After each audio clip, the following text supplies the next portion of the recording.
everybody. Okay, so now back to our cutting for our Winter Kiss quilt.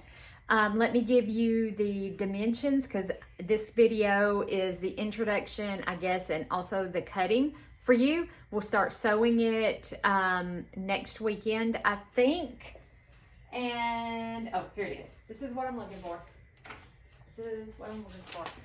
Okay, again, this is the quilt that we're going to be making, and I love the secondary pattern that emerges in that. So I actually did a good job designing that one. Yes, I did.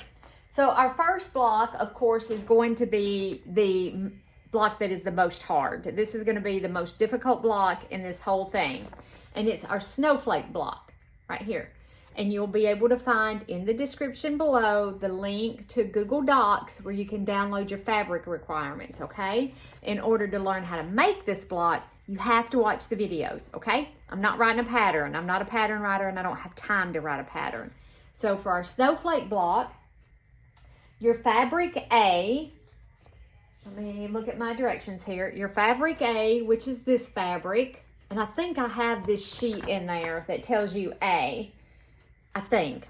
I'll have to make sure. If not, there may be more than one upload, but I'll try to make sure. Your fabric A, you are going to need 4 2.5 by 4.5 rectangles, which is this part right here.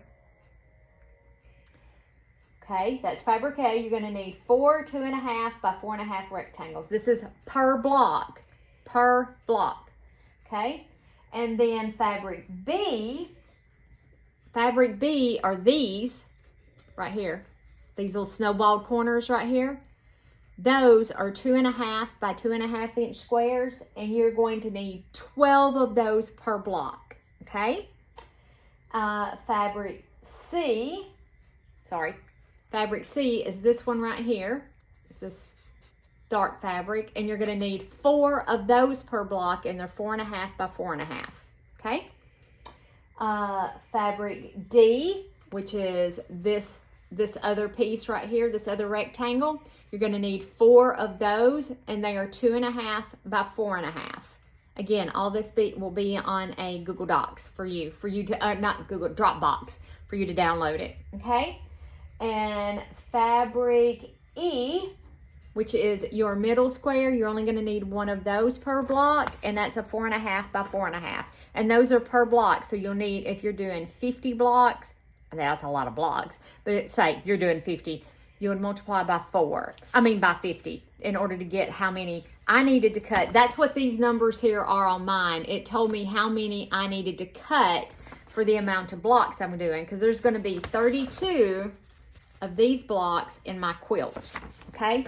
So I needed to if I counted right, 32.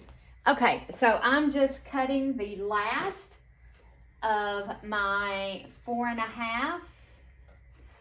That's the, I'm cutting the last of these right there. I'm cutting those.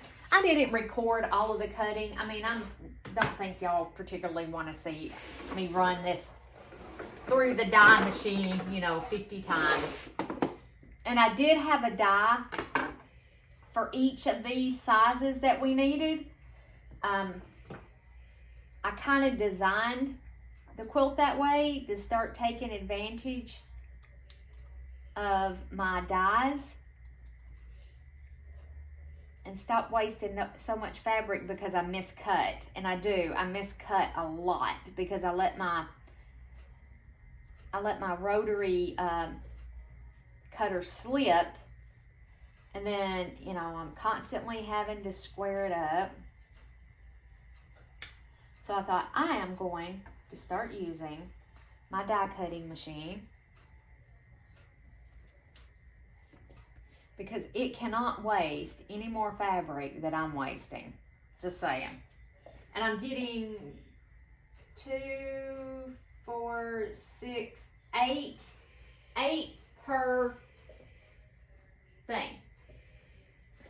And if I cut too many of these, it's all okay. It's no big deal. And I do have a little pick right here that you you can use to clean out your dye. You should really have a little pick if you have dyes. Ooh. Well, that would be why that one.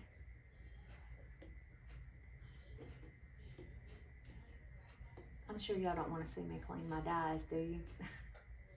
I don't know. You might not know how. Oh, so the little pick, there's like a little seam right here, and you just take and kind of pull that apart, and you put your pick down in there, and it'll pull out all the lint because it catches strings and lint down in there, and that's what causes it to miss strings. I'm going to pause you again right quick, and I'm going to clean my dye, and then I'll be right back. Okay, guys. All right, so here is all the fabric cut for our first block.